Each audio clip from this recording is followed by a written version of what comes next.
예, 반갑습니다. 임채원 검사입니다.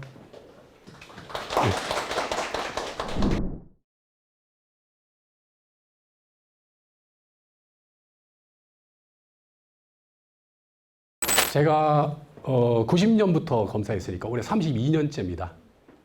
주로 청소년, 주로 경제범죄, 좀 마스크가 좀 부드러워서, 그리고 뭐 옛날 부산에서는 뭐 강력부장도 하고 마약부장도 하고 뭐 하긴 했는데 주로 이제 재산범죄를 주로 했습니다. 하다가 보니까 그 많은 사건들에서 그 피해자들이 억울하게 피해를 당했는데 수사하다 보면 증거가 없어요. 너무 안타까웠거든요. 항상 그런 마음을 가지고 있다가 4년 전부터 우연히 이제 그 강의를 해달라 그래가지고 내가 생각하다가 이제 보니까 사기가 제일 나을 것 같더라고요. 그래서 시작한 게 오늘로서 이제 33번째고, 이제 한 20년 정도 이제 검사를 하면서 그 20년 정도 되니까 20년 되면 이제 검사가 이제 승진을 하거든요. 검사장 승진이라고 그래가지고 군대로 따지면 이제 별을 다는 건데 저는 뭐 승진은 못했죠. 그때로부터 한 10년 이상을 했는데 한 20년 되니까 이제 사건들 속에서 어떤 패턴들이 보이더라고요. 비슷한 유형들이 보이고, 왜 이거 무대에 꼭 배우하고 그 등장인물들 있죠. 등장인물들만 바뀌고 스토리는 비슷하더라고요. 그래서 야, 이거 굉장히 중요한 거다. 이런 생각을 했습니다. 그때부터 이제 관심을 갖다가 계속 이제 강의할 때마다 계속 공부하고 업그레이드 한 게 지금 오늘 33번째입니다. 얼마 전에 이렇게 보니까 인터넷을 뒤지다 보니까 요새 도시에서 어번 마이닝이라는 그런 게 있더라고요. 뭔지 아세요? 어번은 도시고 마이닝은 채굴 하는 건데, 그 얘기를 했더니 어떤 분이 하는 얘기가 요새 그 가상화폐 그 채굴 하는 거 아니냐 이렇게 얘기하는데 그게 아닙니다. 뭐냐면은 우리가 휴대폰을 이제 쓰잖아요. 휴대폰 수명이 짧으니까 휴대폰을 버리면 그냥 버리는 게 아니고 거기에서 그 금이나 은이나 중요한 그 귀금속들이 한 16가지를 뽑는답니다. 그래서 1년에 한 220억 정도 그 버리는 휴대폰 속에서만, 버리는 컴퓨터도 마찬가지고. 이건 무슨 얘기냐 하면 우리가 이제 검사들이 이제 일단 뭐 사건을 처리하고 나면 그냥 다 잊어먹습니다. 잊어버리는 그 소중한 사건 속에서 중요한 스토리를 제가 뽑는 거죠. 스토리를 뽑고 거기에 어떤 그 중요한 우리가 배워야 될 거. 이분이 옛날로 돌아갔다면, 이 사건을 시작할 때 그 시점으로 돌아갔다면 이러이러한 부분을 챙겼다면 사기를 안 당했을 텐데, 이런 생각. 그래서 그 사기 피해자들의 소중한 희생 속에서 어떤 중요한 그 정보를, 지혜를 뽑아내는 겁니다. 그걸 뽑아내서 이제 여러분들한테 알려드리죠. 그래서 저는 사람들한테 그럽니다. 사기를 안 당하려면 오삼불고기를 열심히 드세요. 그래요. 오삼불고기 갑자기 무슨 황당한 얘기냐? 이게 무슨 말이냐면은 우리가 TV를 보면 요새 먹는 그 방송이 많이 나오죠. 오삼불고기는 뭡니까? 오징어와 삼겹살 이렇게 버무려서 요리하는 거 아닙니까? 그게 무슨 말이냐면은 사기 예방하는데 5가지 그 기본 원칙이 있고요.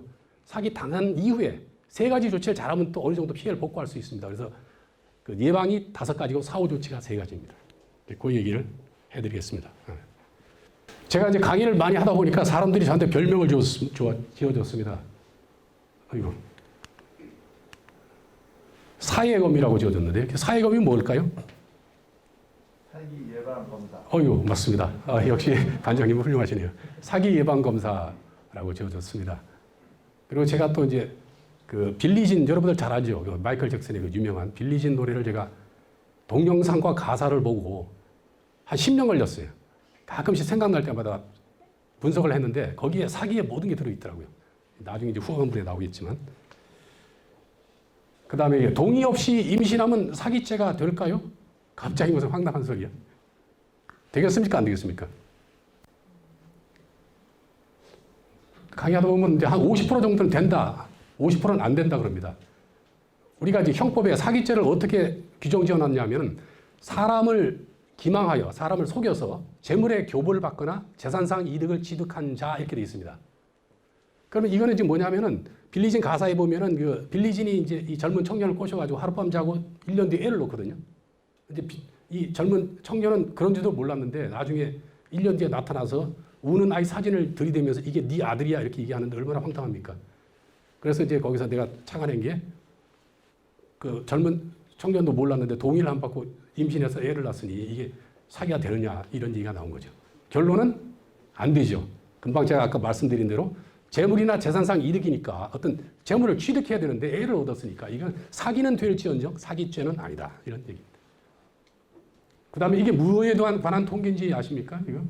이게 한국형사정책연구원에서 만든 건데 지인, 친구 이게 좀 흐리게 나오는데 57.1%, 그 다음에 왼쪽에 33.8%, 제일 위에 9.1%. 이게 뭐냐면 지인, 친구, 왼쪽에 뭐 친척 뭐 이렇게 되어 있는데 뭐냐면은 우리가 사기를 주로 모르는 사람한테 당할 거로 생각하죠. 그러나 주로 아는 사람한테 당해요. 그래서 이거 두 개를 더하면 66.2%, 지인이나 친척이나 66.2%가 이제 주로 아는 사람한테 당한다는 거죠. 가만히 생각해 보면 모르는 사람인 경우는 경계를 하는데 아는 사람인 경우는 이 경계벽을 허물잖아요. 그리고 일이 터지고 나서 사기를 당하고 나서 이제 막 이제 따지면 뭐라 그러냐면 사기 치는 그 사람은 야 내가 너 형제보다 더 친하게 이렇게 생각했는데 야 그 정도 내가 사기 쳤다고 사기 친 것도 아니야 그거. 근데 너무 나한테 서운하게 하냐 이렇게 생각하고 피해자 입장에서는 근데 딴 사람은 못 믿어도 너는 믿었는데 나한테 이럴 수 있냐. 서로 감정의 고리도 나빠집니다. 그래서 그 인간관계, 좋은 그런 관계는 관계고 돈 거래는 따로 해야 돼요. 증거를 만들고 그 얘기입니다. 통상 우리가 사기꾼 하면 그냥 얼굴에 써 있는 것도 아니잖아요. 그렇지만 행동을 보면 이제 알 수가 있거든요. 사기꾼들이 어떤 특징이 있을까요? 첫 번째 어떤 특징을 가지고 있냐면은 장밋빛 미래를 얘기해요. 어떤 사람을 이제 속여서 남의 돈을 가져가려고 그러면은 긍정적인 얘기를 해줘야죠. 이렇게 투자를 하면은 뭐 얼마를 벌 수 있다 이렇게 긍정적인 얘기를 해줘야 투자를 하니까 장밋빛 미래를 얘기하고 그 다음에 두 번째는 뭐냐 하면은 절대로 증거를 안 남기죠. 상대방이 착오에 빠진 이후부터는 증거가 다 날아가기를 실험실의 알코올처럼 다 없어지기를 원하는 거죠. 그런 특징이 있고 그 다음에는 또 어떤 게 있을까요? 그 다음에는 이제 사기 치려면은 신분이 확실한 사람, 뭐 공무원이나 교사나 이런 사람들은 이제 처음에 이제 데리고 가요. 같이 이렇게 데리고 가가지고 나는 그 이름을 병풍치기라고 이름을 졌는데 병풍을 친 다음에 이제 그 사람들하고 되게 친한 것처럼 마치 신분이 확실한 사람이 자기와 동급인 것처럼 이렇게 속여서 이제 막 넘어가요. 사건들 이제 보면 피해자한테 물어봐요. 아니 어떻게 이런 사람한테 사기를 당했습니까? 이 사람 사기 전과 무지하게 많은데 이렇게 얘기하면 하는 얘기가 아니 같이 그날 만났는데 뭐 교사도 있고 뭐 신분이 확실한 사람들이 있어서 믿었다는 거죠. 이제 그런 문제가 있고 그 다음에 이제 아주 많은 사건에서 사기꾼이 뭐냐 하면 이제 한 사람한테만 사기 치는 게 아니고 여러 사람한테 사기를 치거든요. 그리고 나서 어떤 사람한테 고소를 당하면 어떻게 얘기하냐면은 막 주위에 소문을 내요. 자기는 이 사건을 수사하는 경찰이나 검사하고 잘 안다는 거죠. 그래서 손을 다 써놨기 때문에 이거 백날 고소해봐야 의미가 없다는 거.